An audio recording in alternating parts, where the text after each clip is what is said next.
Relationship में रहने के बाद अगर मनमुटाव हो जाए तो लड़की बेसिकली क्या करती है, एक झूठा एफआईआर दर्ज करवाती है और उस एफआईआर में ये एलिगेशन होता है कि मुझसे शादी करने का झूठा वादा किया गया था, अब शादी नहीं की जा रही है और जब मैंने शादी के लिए प्रेशराइज किया, शादी करने के लिए बोला तो मुझको धमकी दी गई, मेरे साथ मार पिटाई हुई। और जब ये एलिगेशन लगते हैं तो एफआईआर दर्ज हो जाता है।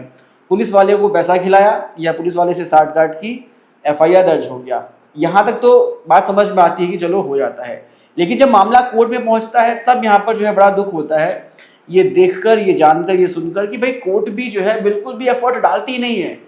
कोर्ट को बिल्कुल भी नहीं पड़ी होती है कि भाई वो एक बार देख ले, जज साहब एक बार ये देख ले कि जो पुलिस ने चार्जशीट फाइल की है उसमें कोई ऐसा एविडेंस है जो ये शो कर रहा हो कि भाई हाँ झूठा वादा किया गया था। जो लड़की के पुलिस के सामने बयान है, लड़की के जो मजिस्ट्रेट के सामने बयान है, उसको भी जो है प्रॉपर तरीके से नहीं देखा जाता है। उसके साथ मारपिटाई हुई है या नहीं हुई है, उसको धमकी दी गई है या नहीं दी गई है, इस चीज को भी जो है कोर्ट नहीं देखती है। कोर्ट का सीधा काम होता है कि भाई चार्जशीट आई, चार्जेस फ्रेम किए और अब ट्रायल के लिए भेज दो। अब यहाँ पर लड़के को बहुत ही ज्यादा पिसना पड़ता है। सबसे पहले तो गिरफ्तारी हो जाती है, जेल चले गए, बेल जल्दी मिलती नहीं है, जब मिली भी तो फिर बार बार कोर्ट के चक्कर लगाना। तो यहाँ पर बेसिकली बहुत ही प्रॉब्लम क्रिएट तब होती है जब केस झूठा हो। सो बेसिकली यहाँ पर हमको करना क्या है, किस तरह से अपना बचाव करना है, ये बहुत ही इंपॉर्टेंट है, इसको समझो। देखो, लड़की ने जब एफआईआर दर्ज करवाया तो उसने उस एफआईआर में कंटेंट क्या लिखा, क्या उस एफआईआर में डिटेल तरीके से इंसिडेंट्स लिखे गए हैं, आपने उसके साथ कब उसको जो है फिजिकली असॉल्ट किया, कब उसके साथ फिजिकल रिलेशनशिप बनाया, वो जगह है, वो समय, वो तारीख क्या उस एफआईआर में लिखी गई है। आपने जब उसको प्रॉमिस किया था तो वो प्रॉमिस किस तरह से किया था और बाद में ऐसा क्या हुआ कि लड़के ने जो है शादी करने से मना कर दिया। ये सारी चीजें उस एफआईआर में होनी चाहिए। अगर ये सभी चीजें एफआईआर में नहीं है तो इसका मतलब यह है कि प्राइमा फेसाई कोई ऑफेंस नहीं बन रहा। लड़की को ये प्रूव करना पड़ेगा कि स्टार्टिंग से ही इविल इंटेंशन है। अगर इविल इंटेंशन नहीं प्रूव कर पा रही है तो प्राइमा फेसाई ऑफेंस नहीं बन रहा। अब इसके बाद लड़की ने जो पुलिस के सामने अपने स्टेटमेंट दिया है, उस स्टेटमेंट में लड़की की लैंग्वेज क्या है, मजिस्ट्रेट के सामने जो लड़की ने स्टेटमेंट दिया है उसमें उसकी स्टेटमेंट क्या है, क्या ये सभी स्टेटमेंट्स आपस में मैच कर रही है, ये सब देखना बहुत ही इंपॉर्टेंट है।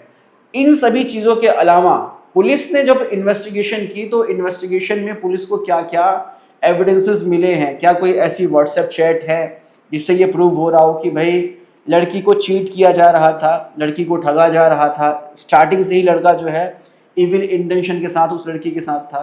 अगर ये सभी चीज़ें जो है उस एफआईआर में या उस स्टेटमेंट में नहीं है या पुलिस की चार्जशीट में नहीं है, पुलिस को इन्वेस्टिगेशन के दौरान ऐसा कुछ भी नहीं मिला है, तो फिर जो है बहुत ही फेयर चांस होता है कि इन केसेस को क्वैश करवाया जा सकता है।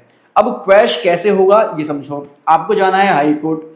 सीआरपीसी के सेक्शन 482 में हाई कोर्ट के पास पावर है। अब बीएनएसएस आ गया है, बीएनएसएस के सेक्शन 528 में हाई कोर्ट के पास इनहेरेंट पावर है कि अगर हाई कोर्ट को लग रहा है कि एफआईआर में प्राइमा फेसाई कोई ऑफेंस नहीं बन रहा, जो एफआईआर है वो बिल्कुल मैनिपुलेटेड है, फंसाने के लिए एफआईआर को दर्ज करवाया गया है, तो यहाँ पर एफआईआर को क्वैश किया जा सकता है।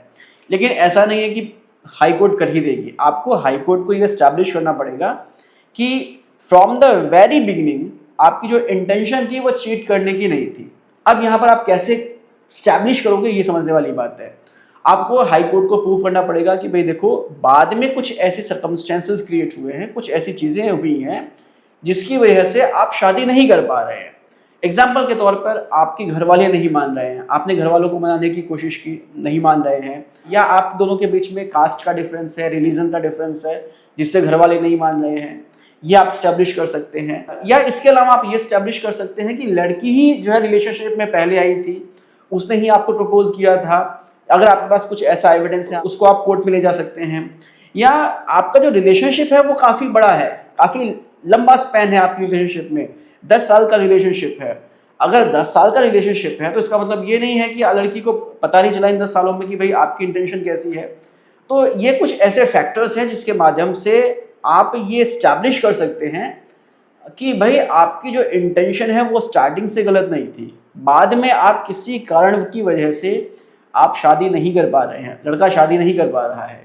सो बेसिकली इन ग्राउंड्स के आधार पर एफआईआर को क्वैश करवाया जा सकता है। तो ऐसा बिल्कुल भी नहीं है कि हर एक केस में कोर्ट ये प्रिज्यूम करके बैठेगी कि रिलेशनशिप में होने के बाद भी लड़का शादी नहीं कर रहा है, वो स्टार्टिंग से ही शादी नहीं करना चाहता था, ऐसा नहीं है।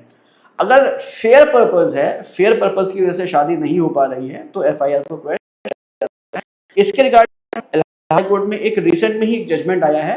उस जजमेंट को अगर आपको डिटेल में पढ़ना है, उस जजमेंट के क्या ग्राउंड्स थे, उस जजमेंट में किन ग्राउंड्स के आधार पर हाई कोर्ट ने उस एफआईआर को क्वेश किया, या आप जो है डिटेल में पढ़ सकते हैं।